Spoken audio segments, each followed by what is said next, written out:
Why does the official art for this game make me feel like I'm just gonna get banned off of YouTube for it? You know, if you can get past the claustrophobia of living in the back streets of Tokyo, it actually isn't all too bad.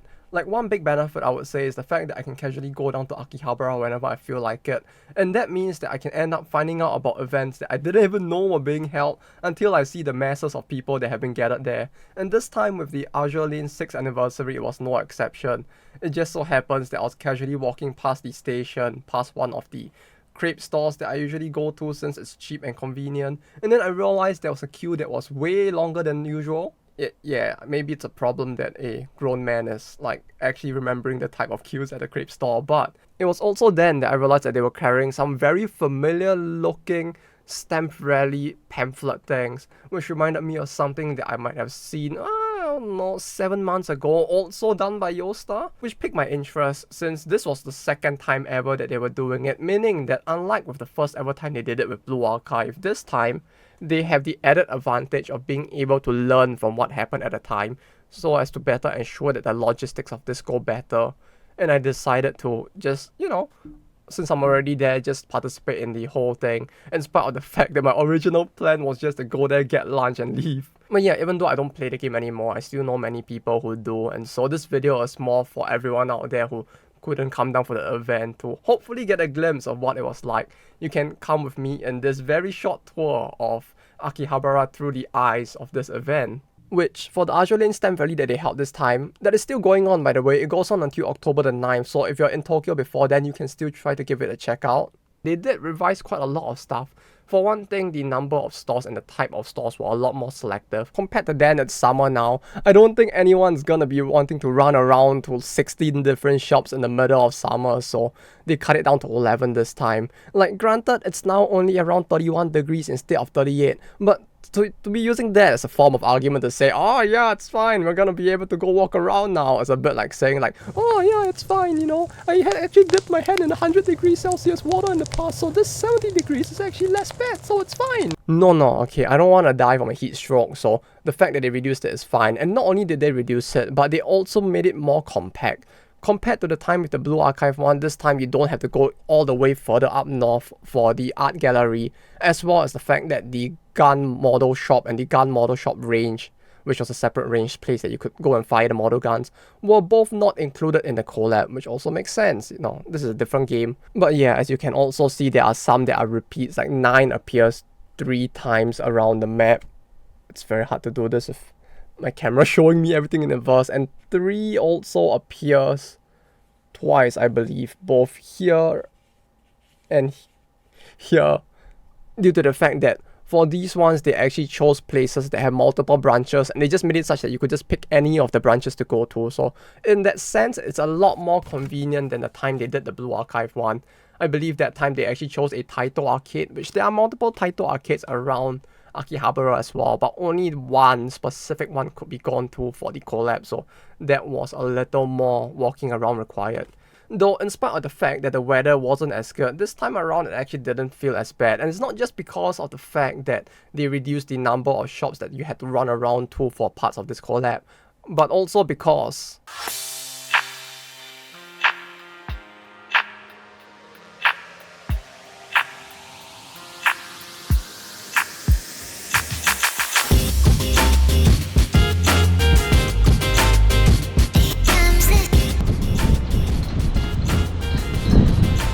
Hey, what are you doing over there?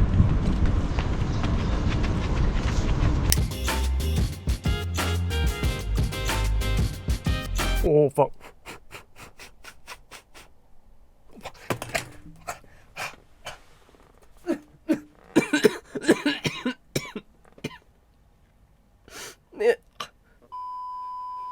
Yeah, I went down by bike, so it was a lot more convenient. Some of it's gonna be really short, it's due to the fact that some of the stores that just isn't too much to talk about, kind of like with the previous one I went to. And this is especially so for the first few shops, such as the first one I went to, which was Gift Shop, the Akiba, in Radio Kaikan, which there isn't too much for me to say. It's a souvenir shop selling weed souvenirs at the first floor of Radio Kaikan, which is a building which has quite a few big brands within it. And the reason why this is relevant is because 2 of the other points of the collab were also in this building.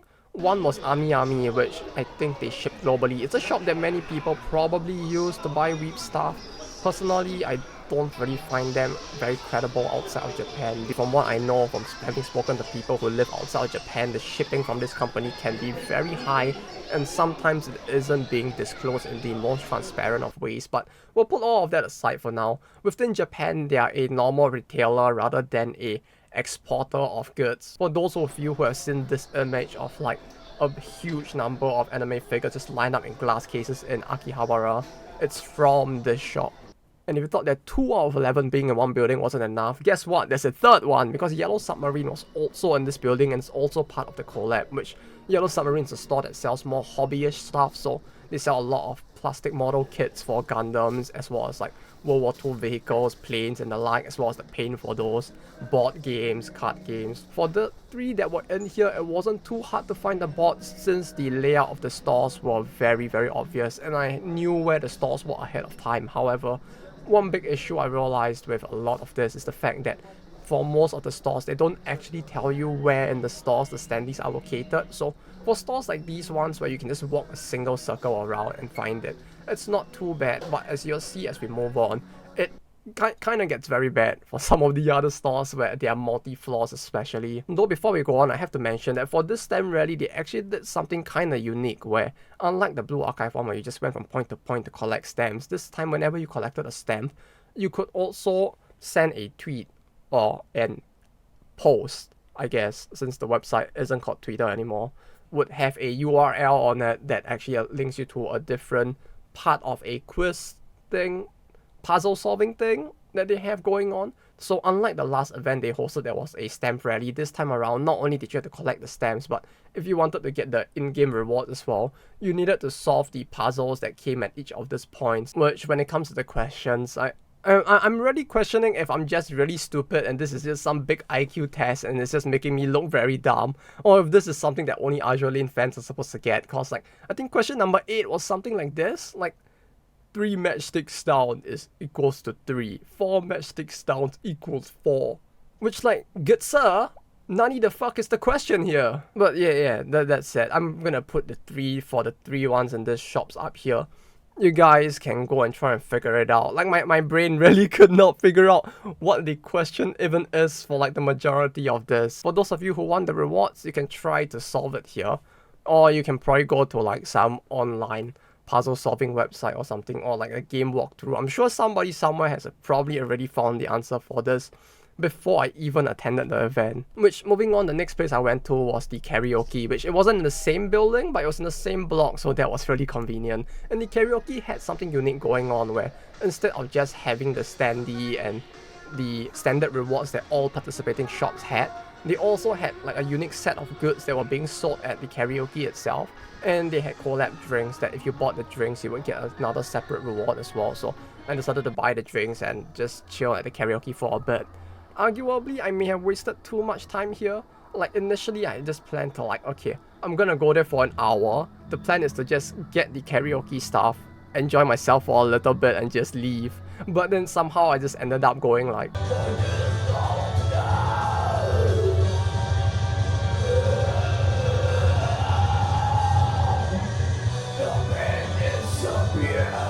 and before I knew it, an hour and a half had passed and then this time kept passing. I don't know. Karaokes are just something that I find quite enjoyable, so I just ended up spending way more time than expected there. But yeah, the drinks themselves were fine-ish. They were more like just more standard sodas with, I think, aloe vera on the inside, with like plastic cups that had the logo on it. Rather simple, but what was more important was just the fact that they actually gave like can badges as well, which was the unique stuff you get from this specific part of the collab. Then they also had all the other stuff that you could buy, which I didn't buy, but if you're interested in any of those, it might be worth giving a check if you happen to be coming to Japan before the end of the collab period, or if you want to like purchase it off online or something. Moving on from there, the next place I went to was a very big detour because I went all the way back down towards the Shossen bookstore. This is one I talked about before. The store's name is Shossen, which is a book spring, so it's a spring, like a hot spring or a wellspring of life full of books instead of life, because everything in there is dead and your soul will be as well after you browse through like multiple floors trying to look for the standee, because this was the first store where I really started to have that problem I mentioned before, where like I had no idea where the standee was, because this building, I think it was 8 or 9 floors tall, and they don't mention where it was, so I had to go up almost every single individual floor looking for it.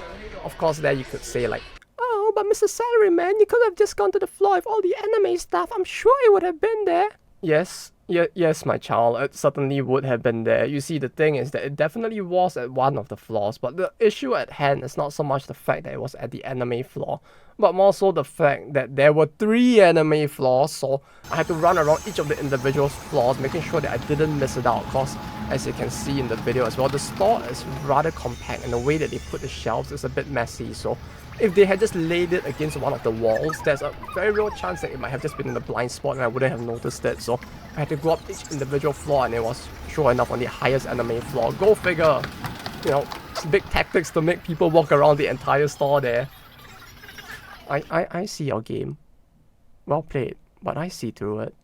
But yeah, aside from the fact that they put the Blue Archive and Azur Lane stuff together for the Azur Lane collab, there wasn't really too much to look at specifically here. It's a bookstore with a lot of books and variety, not just in terms of weeb stuff. That takes up like 3 out of the 8 floors. That's not Azur Lane. You have everything from like IT to shogi to mahjong, as in specifically Richi mahjong tactics and stuff like this. There's a lot to look at. Then from there we curve back around to the crepe shop that I mentioned at the start of the video, where I didn't buy a crepe just yet because of the fact that part of the reason why I went all the way back to the Shossen bookstore was so that I could grab my bike, which I had parked nearby to that, and then I could just like bike my way all the way back to the rest of the points. I did go back for it later on, but that was at the end after I finished everything else, so that I could easily go into the shops and not get chased out. And here's the crepe, or one of them I guess. I got the Deutschland one, which was chocolate with like coffee flavor as well as the ice cream at the bottom. I mean, the store itself, I've been to multiple times to buy like more standard crepes, so I know that the quality is somewhat there, so I wasn't too surprised by the taste. That said, it was still pretty good for a collab thing. Usually I wouldn't order something this fancy, so it was a nice change of pace. I liked it.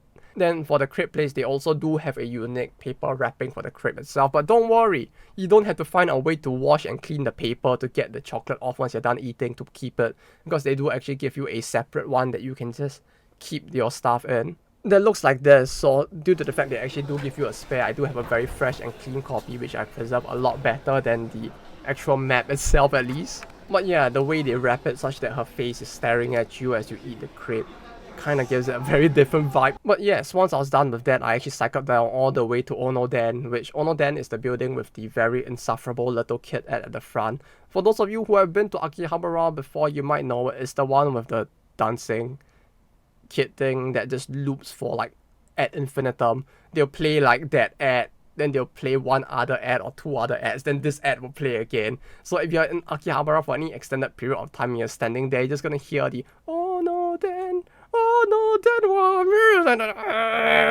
You know, after hearing it for years, it still like annoys me to some extent, just hearing that on loop. It's pretty cool that they have played the same ad for years like this. I don't think most stores do it, but that's it. Yeah, how about no? But yeah, for Onoden, there's a little more stuff to look at because of the fact that they have the art gallery for the series. They did the same thing in Blue Archive at the time, so I had a feeling they might do it here as well. And sure enough, they basically had the separate stairwell where they actually just had art from the series just lining the entire stairwell all the way up to the top floor. So that was pretty cool. You can see it here as we are walking past it as I speak. But yeah, when it comes to Onoden, the entire store is largely stocked with a lot of different variety of stuff. Like at the first few floors, you have just normal electronic hardware, refrigerators, washing machines and the like. And then as you go up, it gets more and more weeb. Or if you go deep enough on the first floor, it's also quite weeb. And when you reach the top floor, it's actually just a full-on, I think, cosper store among other different anime merch stores, each having their own mini setup there as well. Arguably, the stuff that they sell there isn't anything too special due to the fact that most of it is for the more well-known brands that are already most likely selling their stuff overseas. So if you miss that stuff and you can't really get it on the overseas store anyway, these stores do work as a kind of a good way to get a hold of the stuff that you couldn't before. But aside from that, the stores themselves were largely, it feels like, I don't want to use the word touristy, but it does feel like that in the sense that it's more targeted at weeb tourists who don't really have access to this kind of stuff through online purchasing overseas, since a lot of it is the more common mass-produced stuff and not the limited once purchase or super rare stuff that you can find in some of the other stores. That said, there's still a lot to browse there, so it's pretty interesting. And more importantly, what was meant to be collabing with this was specifically the Curemate Cafe in there, which I said it in multiple videos in the past, I believe. And I'm going to say this again because this is a hill I'm willing to die on. If you want a true maid cafe experience, as in one of the good old school OG ones back before all the cringe moi cute sort of stuff. Yeah, that was a little cringe, not gonna lie. But if you want to experience an old school style maid cafe, then Curemate Cafe is actually a very good place to visit. They don't do a lot of the very gimmicky maid stuff that you see like on videos online where people go to the store and they're doing all the rather cringe thing and acting a little too hyper and all that. It's really just a cafe where people are just dressing as maids and serving, but for the most part it just has that level of decorum to try to keep it professional looking. Basically, they put the cafe first and the maid cringe way far back. Like, it's not even a second. Maid second, but the maid cringe way far back. I guess that'll be the best way to put it. So, if you want to get a very different maid cafe experience and you're worried about the cringe as well, then this is one of those places you can consider visiting. That and maybe the Steins Gate Cafe as well. Those two, I would say, do continue to hold on to the tradition of the old school maid cafes very well. But yeah, aside from that, they also had a collab menu, but unfortunately I couldn't really try that due to the fact that I had already eaten, and the entire place was actually full, and I think there was a 1 hour booking queue in spite of the fact that it was a weekday afternoon. So yeah, that was a little rough. I didn't manage to get in. I believe if you actually bought the food and the drinks inside, they actually did have also themed cups with unique themed drinks for each of the characters. Now, going back to moving at breakneck speed, we have the Sofmap one, which Sofmap is just a store that sells everything from electronics to game consoles, games. And for this one, I actually dubbed up quite a bit, in the sense that like, I did find out at the very end that the standee for Sofmap was right outside the store, as you can see here, in actual unique collab clothing as well for Sofmap, which was actually kind of cool to see. The only issue was I actually didn't notice this at first, so I completely walked past it and I went up every single floor trying to look for the standee and I couldn't find it. And I was just so confused. And the way the shop is designed, it's like the way up is outside of the store, so you have to leave the store and then go to an escalator to go up instead. So yeah, I got very confused for a bit, and I finally found it at the end after I went through everything, was confused, and I left and I saw it there. But yeah, that one was it was my fault this time. But you know what isn't my fault? The one at the Taito arcade that I went to right after this, because with the Taito arcade one, it was not outside. I think it was somewhere on the 4th floor along with the network games, so I just had to go up and look through every single floor of the arcade, which the last time they had an arcade one from the Blue Archive one, it was located in a literal blind spot behind a wall. So if I had walked past the wall and I had not specifically angled my head to snap my neck like this, I probably would not have noticed it. So this time around, I was being extra cautious with the arcade one, and it was like 4 floors up, right outside the escalator. This time they made it very prominent, which good on them for doing that. Otherwise this would have been pretty rough to find. But yeah, as for the arcade, Taito is probably the one remaining holdout at this point. I believe in the past, you had both Taito and Sega, which were the two big arcade companies in Japan. Unfortunately, Sega is dead now, they have just become Gigo instead. Gigo? More like Gigolo. Got him!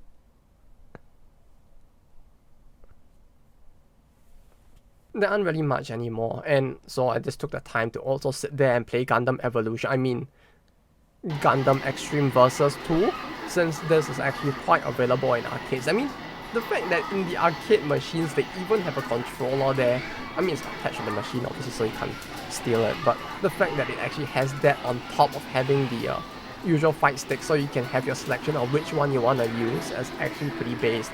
And even for the retro machines, they actually have headphone jacks now, so if you really wanted to enjoy the audio from the game, you could just plug it in and just play it. And this brings us to the very last 2 points on the rally, which were number 5 and 4. So I decided to make a big U-turn and go through 5 then 4, because 5 was Don Quixote and 4 was Animate. And Animate is actually also the final point on the journey where you will go to collect the thing after you have completed every single point. So I decided I wanted to leave that for the last, and so we went to Don Quixote first, which I guess the best way to describe it is that it's the everything store for Japan, where you can pretty much go there and get everything that you would want. You want to buy a full-on bicycle, camping supplies, yeah, they have that, stationaries, snacks, yeah, cosmetics, hair products, yeah, anime goods, flashlight, hell, they go pretty well together, why not? Everything you could want to buy is there. And for this one, thankfully, it was kind of obvious where I was gonna be, because I remember very well with my clearly not boomer aging memory that on the very top floor they had like a Genshin area with a bunch of other anime stuff. Like the way they organize the store is very messy. Like you have anime stuff on the 3rd floor, the 4th floor is a bunch of weird like normie cosplay, like Halloween dressing and other weird stuff, and then the 5th floor is anime again. So like, and it's like it's only parts of the 5th floor and parts of the 3rd floor, and then the 5th floor has a maid cafe. The whole thing's a mess. And for this one, it's really just a standee. I mean, it would have been nice if they actually put up like some Azur Lane goods along with it to sell. Like it felt weird that like you just have the standee for Azur Lane there. I look to the right, I see Genshin. I look behind me, I see Nikkei. It's like, I mean, Nikkei, Azur Lane, they kind of both seem to cater to the same bunch of people. The old horny people, I mean. So, to be fair, it's probably fine. But aside from that, there wasn't much else that was specifically Azur Lane-ish, so I just took a picture of the thing. Here is the quiz. Hopefully you've been keeping track of it. I have been putting it up in case you're just watching this and listening to my voice and not like actually looking at the video. So if you want, you can like go back to the end of every single chapter point. It should be there. And then the last point on the list was Animate, which I don't think I need to explain too much what Animate is. Perhaps it's like a very, very big anime store in general. Like they are the anime equivalent of a Walmart or Costco, I guess. No, they're the anime equivalent of a Don Quixote, where they sell everything from DVDs and Blu-rays to goods, manga, everything down the line that would be related to anime stuff. They kind of do have it there, except for figures, I think. They even have a mini cafe in there. But yeah, thankfully for this one, they didn't put it on the upper floor, which thank God for that, because now, compared to in the past, after the pandemic, they actually renovated the building, so now the 2 different Animate buildings, because they purchased the second one, are actually interconnected by the 1st floor, and each one is like 6 to 7 floors tall, so having to run through every single one to look for the standee would have been hell. And so I managed to just quickly snap a picture of it, get the quiz thing, here you go, you can try to figure this one out as well. I have no idea what it's supposed to mean either. And then I just went down to the counter where you're supposed to collect the reward for completing the stamp rallies stamp board. Yes, the completed stamp board, in case you wanted to look at it. It forms a 6. I think even without them being on the board, it would have been pretty obvious, but it looks cooler like this with all of them on it, I guess. But yeah, the reward for running around most of Akihabara like this was a commemorative clear it's very bright, isn't it? Okay, look, I know that it's lopsided on the screen, but I kind of need to hold it this way, because otherwise the reflection of the light from my monitor is gonna get all over the thing and make it hard to see. And I don't want to completely turn it off, because then I can't actually angle properly how I'm holding this on screen. So you just suffer my scrawny right hand in the corner. But yes, as you can see, it's a file meant specifically for the stamp rally and not just the 6th anniversary in general, which is pretty cool. Like, it's a commemoration of the 6th anniversary's Akihabara event instead, which, yeah, you might say that like a clear file for all that effort isn't very, very much, but I don't know, just the fun of like walking around, exploring all of the different locations, and like looking through all of them again and seeing what's new, to me it's very fun in and of itself. So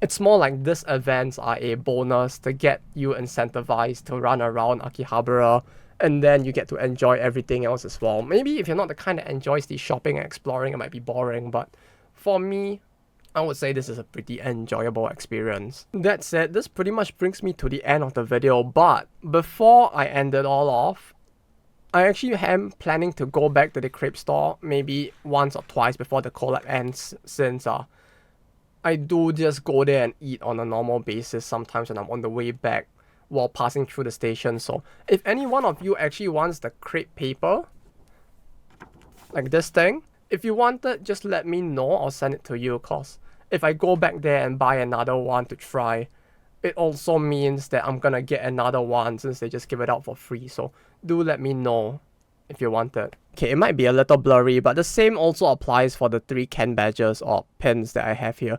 If you want any of the 3, do let me know. I don't know if I can send a pin through the mail.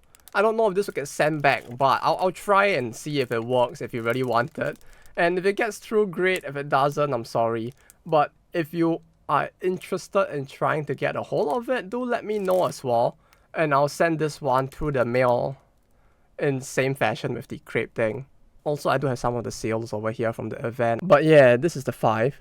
If you happen to want one or multiple or all of them, do let me know. Same deal applies with everything else. This one, I don't know if it's going to be cheaper to send, but yeah, if you want it, same thing applies as with everything else. Do let me know and I will send it to you. But yeah, thank you guys for watching the video up to this point. This video ended up feeling like me procrastinating the actual video I was supposed to be working on for the end of the month. Don't worry, I'm still working on it. It should come out as expected. However, yeah, the fact that time actually got spent with me getting sidetracked on this leaves me a little bit worried about my attention span at least. But that's it. This actually ended up being quite a fun experience, and I did really want to see how Yostar would handle the fact that they are doing a second stamp rally as well. And, you know, because if it's done well, we might actually see another one in the future for, well, maybe not this 2 series, but for another series as well. They do have quite a few published under them, so it would be fun to see them refine this idea, since it is quite uncommon for a series to want to use the entirety of Akihabara for an event nowadays, especially since, you know, it's summer, it's hot, the pandemic makes people worried about going out and walking long distances, so it doesn't seem to be as common anymore to begin with. But the revival of such things now that the pandemic is over would be interesting and fun to see, so I do hope to see them continue to do this and improve it. If you like videos like this about just event coverage as well, do feel free to like and subscribe, because I will probably make more in the future as well. Or if you already know what my other type of content are and you want to see more of those, do feel free to subscribe as well, so that YouTube will let you know when the next one comes out. I have a Discord where I actually like upload my video schedule as well as my stream schedule. So if you want to see what I'm working on for the month, you can typically see it there as well. That's it.